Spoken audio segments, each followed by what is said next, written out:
that took them captives, held them fast, they refused to let them go. Yeah, they refused to let me go. Why? Because they're getting rich off of it. So they refused to let me go. Just like in the time of Egypt. Why the Most High had Pharaoh hand. But Pharaoh wasn't going to let the Israelites go if Moses didn't come back. Because man, we were making Pharaoh rich. Just like how we making this modern Pharaoh rich. They refused to let me go. And the children of Judah, which is you, the southern kingdom, and the children of Israel, which is the northern kingdom, were oppressed together. That's what the scripture say. It never had no other time in history that they were oppressed together other than the time of Pharaoh in the land of Egypt. So that prophecy talking about this time, they oppressed the Negro, the Latinos, the northern kingdom, from Simeon all the way down to Issachar on this side, as well as the southern kingdom together. So that prophecy about now. Understand? That never happened no other time besides now and ancient Egypt. And also about white people going in slavery. That's right. Yeah, go ahead. This is Ezekiel 36. Yeah, we just stop. Go ahead. Shut up. Right, yeah, you go ahead. This is Ezekiel 36, and starting at verse 1. It says, "Also thou son of man, prophesy unto the mountains of Israel, and say, Ye mountains of Israel, hear the word of Yahweh. Thus saith Yahweh power, because the enemy has set against you, aha." Aha. They say, aha, I get them. Who's the enemy? Oh, these so-called white people. That's the enemy. That is what I'm talking about. Go ahead. It says, "Even the ancient high places are ours in possession. Go ahead. Therefore prophesy and say, Thus saith Yahweh power, because they have made you desolate and swallowed you up on every side, that ye might be a possession unto the residue of the heathen." Right, and hey, who do that? Who made us? Who swallowed us up and made us desolate? You so-called white people. You so-called white people made us desolate. And had us on auction block selling us in slavery. And Jake's go bend over backwards to try and save all these Edomites. Jake will do anything to try and save our Edomites. Right. Which is our so-called white people. And these are the same people who are here living like dogs on the promenade. Who are living like dogs all over the world. You understand? Go ahead. This is hold on, this is Amos chapter 1 verse 11. It says, "Thus saith Yahweh, for 3 transgressions of Edom and for 4, I will not send away the punishment thereof, because he that pursue his brother with a sword, and they cast off all pity, and his anger they tear perpetual, and he kept his wrath forever." Sure, that is it, I pray. Because the so-called white man is with brother. Understand? And he pursued us with the sword. He pursued us with the sword when in slavery, before slavery, the time of 1780, before that, the time of the Babylonians, before that and all, he been pursuing us with the sword. Even Jacob and all prayed and said he feared Esau his brother. Even Jacob said that when he went back to meet Esau. He said, "Afraid for fear Esau my brother, Lord protect me." Because he know so-called white man don't like we. He knew that. And if I may say this too, you're now talking about how he make us a prayer to the heathens, right? The Gentiles, right? And with these church people, they don't like to touch the Old Testament in the first place, because they know that the Most High Lord God of Israel ain't for everybody. That's and right. that he went and destroy these other nations, the heathens or the Gentiles, for touching Israel, right? This is Zechariah chapter 1 verse 15.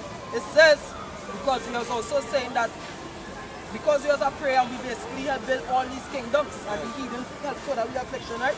It says, Zechariah 1:15, it says, "And I am very sore displeased with the heathen that are at ease, for I was but a little displeased, and they helped forward the affliction." Further the affliction, the heat. Moshe was a little displeased and they helped further the affliction. You understand? The so-called white people, or you completely don't like the Jacob's sons, or they don't like Jacob's sons.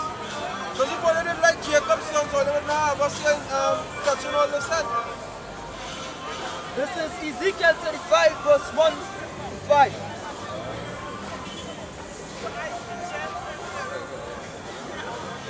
It says, moreover, the word of Yahweh came unto me, saying, Son of man, set thy face against Mount Seir, and prophesy against it, and say unto it, Thus said the Lord power, Behold, O Mount Seir, I am against thee, and I will stretch out my hand against thee, and I will make thee most desolate. I will lay thy cities waste, and thou shalt be desolate. And thou shalt know that I am Yahweh, because thou hast had a perpetual hatred, and hast shed the blood of the children of Israel by the force of the sword, in the time of their calamity, in the time that their iniquity had an end. Right, so the Most High said, for we to set we face against Mount Seir. Mount Seir, when you do geographical research, Mount Seir is a place where the Edomites used to live. Right now we're not in that land. So wherever the Edomites is today, we're supposed to set we face against them and prophesy against them. God. What's your main dwelling places in America? And we're supposed to prophesy and tell them that for all the bloodshed that we, which is the so-called Negroes, Latinos, Natives, all that innocent bloodshed is spilled, the Most High will then come back and destroy them blood. Verse 6. It says, Therefore, as I live, said the Lord power, I will prepare thee unto blood. The Most High said, go prepare you unto blood. Because you brought us over here into slavery, right? You kill off the North American Indians, the conquistadors, kill off the Latinos, and you just been shedding blood from the time Christopher Columbus landed here, even until this very day. You've been shedding the blood of the children of the Most High. You've been shedding the blood of the children of the Most High. So the Most High will prepare you to blood by the way of what?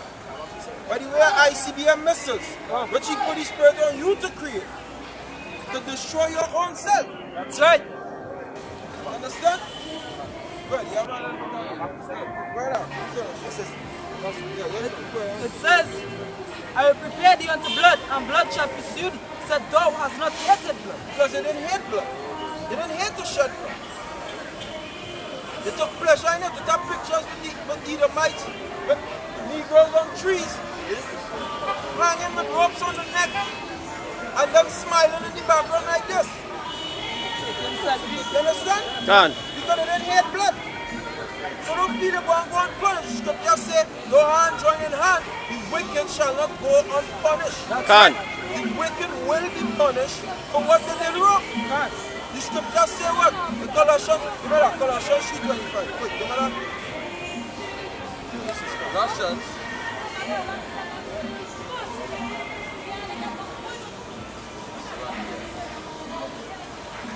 Most High say he coming back to do all your something for all you do, all you ain't get away.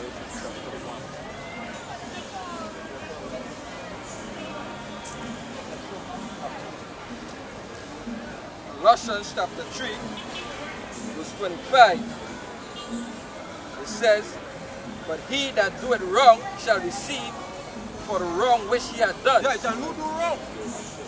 Was bringing us over here in slavery against our will wrong? Yes, it was wrong. Was lynching us wrong? Yes, it was wrong. So the Most High said that he that doeth wrong shall receive for the wrong that he had done. You putting poison in with food, putting chemtrails in the air, fluoride in the water. You understand? All them things is wrong. So you keep doing wrong, and you're going to receive for the wrong that you have done, which is what? Destruction. Can. God is about to come and destroy this place. That's right. You understand? And this is what people need to hear, because these churches ain't telling all you. These churches telling all you to just dance and sing and eat pork. When the Most High say don't eat no pork. Can. Just dance, sing and eat pork. That's all they're doing. Just telling you to dance and sing and clap and do this for about 4 hours. Read the Bible, one scripture, close it, dance and sing again, and then go home and say you had a good service. But we out here telling all you that, hey, Most High, who you ignorantly call God, and Jesus Christ coming to destroy this place just now. And Rowley will be able to save none of all you. Can. None of your politicians who all you elect will be able to save none of all you, because it is the will of God. That's right. It is the will of God. This is This is Ezekiel chapter 25, verse 12. thus said Yahweh God, because that Edom had dealt against the house of Judah by taking vengeance Now on who is Edom? Who is Edom? Let me find out who is Edom. Edom is the children of Esau. Esau is the twin brother of Jacob. Khan. Jacob is the people on this side here. The so-called Negroes, the Latinos, the Native Americans, like Jacob children. Edom children is the so-called white race. And how the deal? Read it over again now. Thus said Yahweh God, because that Edom had dealt against the house of Judah by taking vengeance, and had greatly offended and revenged himself upon them. Yeah, he revenged himself upon us. Because why? During the time of King David, during the time of Jacob and all. During the time of Jacob and all. When Jacob supplanted him and took his birthright, he still had a anger burning in his heart. So he tell himself, by putting you in slavery, he go revenge, you take revenge. During the time of King David had them down. During the time of the medieval times, we had them down. We had them living up in the caves in Europe. So when they come back out of the caves, they say that we take vengeance on these Israelites. That's why they went over there in West Africa and dealt with us so harshly, and I was living in the most poorest conditions in the world today. Because that's how the wickedest roll. Go ahead. Therefore thus said Yahweh God, I will also stretch out mine hand upon Edom, I will cut off man and beast from it. And that's what we're going to do just now. We're going to cut off man and beast from Edom. So you ain't going to be seeing no more so-called white people in the near future. You ain't going to be seeing them no more because the Most High going to cut them off. That's right. Man and beast going to cut off. What? And I will make it desolate from Teman, and they of Dedan shall fall by the sword. Alright. And I will lay my vengeance upon Edom by the heart of my people Israel, and they shall do in Edom according to my anger, and according to my fury, and they shall know my vengeance, said Yahweh. That's right. This is Jeremiah chapter 49 verse 7. It says concerning Edom, thus said Yahweh of hosts, is wisdom no more in Teman? His counsel perished, from the prudence is their wisdom vanished. Flee ye, turn back, dwell deep, O inhabitants of Dedan, for I will bring the calamities of Esau upon him, the time that I will visit him. The grape gatherers come to thee, would they not leave some gleaning grapes? If thieves by night, they will destroy till they have enough. But I have made Esau bare. I have uncovered